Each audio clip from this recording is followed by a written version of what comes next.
अस्सलाम वालेकुम नाज़रीन, एक नई वीडियो में खुशामदीद। आज की वीडियो में आपके साथ शेयर करने वाली हूँ निशास्ता बर्फी आप घर में किस तरीके से बना सकते हैं। विंटर में ज़रूर ट्राई करें, ये आपकी हड्डियों को, आपकी मसल्स को एक नई ज़िंदगी दे देगी। तो विंटर में एक दफ़ा इसको खाना तो बनता है। तो कैसे बनाएंगे? इसको बनाने के लिए आधा कप के करीब निशास्ता लेंगे। आधा कप अगर आपके पास निशास्ता है तो इसके अंदर हम एक कप के करीब हम सूजी का इस्तेमाल करेंगे। निशास्ते की करनी है हमने अच्छी सी बुनाई कि इसकी हल्की सी खुशबू जो है आपकी किचन में आनी चाहिए और आपको फील हो कि निशास्ते का कलर जो है वो लाइट सा चेंज हो चुका है। बहुत ज़्यादा डार्क नहीं करना, जैसे कि आपको वीडियो में नज़र आ रहा है। बस मैंने 10 मिनट इसकी अच्छे से लो फ्लेम के ऊपर बुनाई की थी। उसके बाद एक कप के करीब इसके अंदर सूजी ऐड कर देंगे। एक कप सूजी ऐड करने के साथ ही हम इसकी भी बुनाई करेंगे इतनी देर तक कि आपके किचन में, आपके नाक में इसकी अच्छी सी खुशबू फील होनी चाहिए। और उसके बाद जब आपको लगे कि इसकी अच्छी सी खुशबू आने लगी है तो इसको भी हम उतार देंगे। इसकी भी 10 मिनट मैंने अच्छे से बुनाई की थी। दोनों चीज़ों की रेशो आप देख लें, आधा कप के करीब हमने निशास्ता लिया है तो एक कप के करीब हमने सूजी का इस्तेमाल किया है।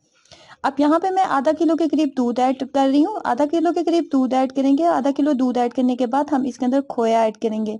ये होममेड खोया जिसका मैं इस्तेमाल कर रही हूँ। आधा किलो अगर दूध है तो इसके अंदर 1.5 कप के करीब हम खोया ऐड करेंगे। 1.5 कप खोया जो है वो मैंने किस तरीके से बनाया था, मेरे पास एक टीन जो था वो कंडेंस्ड मिल्क का था और इसके अंदर मैंने 1 कप के करीब ही मिल्क पाउडर ऐड किया था। कंडेंस्ड मिल्क और मिल्क पाउडर दोनों को अच्छे से मिक्सअप करने के लिए मैंने थोड़ा सा नीम गर्म जो पानी है वो भी ऐड किया था। 3 से 4 चम्मच के करीब सिर्फ पानी ऐड करके कंडेंस्ड मिल्क और मिल्क पाउडर दोनों को अच्छे से मैंने मिक्सअप कर लिया था। मिक्सअप करने के बाद ये बिल्कुल ऐसे ही खोया बना था जैसे ये घर का बना हुआ जो खोया होता है वो होता है, या किसी भी अच्छी बेकरी शॉप से आपने जब खोया बाय करते हैं ना तो ये कंडेंस्ड मिल्क और मिल्क पाउडर के साथ बिल्कुल वैसे ही खोया बन जाता है। दोनों को हम कर लेंगे अच्छे से मिक्सअप। दूध के अंदर हमने अच्छे से इसको मिक्सअप कर लेना है। जैसे ही ये मिक्सअप हो जाएगा ना तो आपने इसको दूध को टेस्ट करना है। दूध को टेस्ट करना है ताकि आपको पता चले कि अभी आपने मजीद इसके अंदर कितनी चीनी ऐड करनी है। मुझे लगा था कि इसके अंदर आधा कप के करीब मजीद चीनी ऐड होनी चाहिए तो मैंने इसके अंदर मजीद चीनी ऐड कर दी थी। अगर आप कंडेंस्ड मिल्क या फिर मिल्क पाउडर के साथ खोया नहीं बनाना चाहते, आप किसी भी बेकरी शॉप से खोया ले लें और उसकी मिकदार एक बड़ा कप होनी चाहिए। एक बड़ा कप के करीब खोया और आधा कप के करीब चीनी में आप जो है वो ऐड कर सकते हैं। मजीद हम इसके अंदर 3 खाने के चम्मच हम देसी घी का इस्तेमाल करेंगे।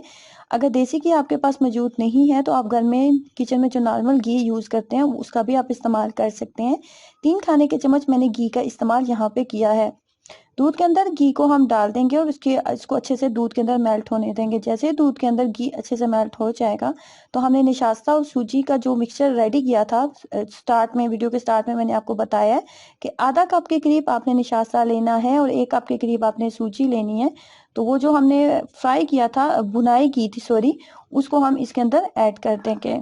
ऐड करने के बाद यहाँ पे हमने फ्लेम को जो है वो अच्छे से बंद कर देना है। फ्लेम को बंद करना इसलिए ज़रूरी है ताकि पाउडर को दूध में अच्छे से मिक्सअप किया जा सके।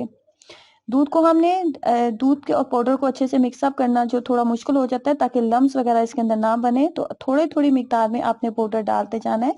साथ साथ चम्मच को मसल चलाते जाएंगे ताकि इसके अंदर किसी भी तरह की गुठलियां वगैरह ना बने। जैसे आपको लगे कि ये एक स्मूथ सा पेस्ट बन चुका है, तमाम पाउडर दूध के अंदर अच्छे से मिक्सअप हो चुका है, उसके बाद दोबारा से आपने आग जला लेनी है। अपने चूल्हे को जला लें और उसके बाद इसको अगेन आप अच्छे से मिक्सअप करना शुरू कर दें। अब हमने इसको इतनी देर तक इसको मिक्स करना है कि हमें लगे कि ये अपनी साइड को छोड़ना शुरू हो चुका है, अपनी साइड को छोड़ना शुरू हो चुका है और ये बहुत अच्छे से जो है वो मिक्सअप हो चुका है। इसके अंदर नमी बिल्कुल खत्म हो चुकी है। अब यहाँ पे मैंने इसके अंदर किशमिश और थोड़े से अखरोट डाले हैं। मेरे पास इस वक्त घर में यही मौजूद थे। ड्राई नट्स वगैरह आपके पास जितने भी मौजूद हैं वो आप इसके अंदर डाल सकते हैं। अपनी पॉकेट के अकॉर्डिंग आप इसके अंदर कुछ भी ऐड कर सकते हैं। वीडियो का जब ये बन गया था तो मैंने इसके ऊपर थोड़ा सा कोकोनट का भी बुरादा है वो भी डाला था, जिससे इसका टेस्ट और भी ज्यादा अच्छा हो गया था।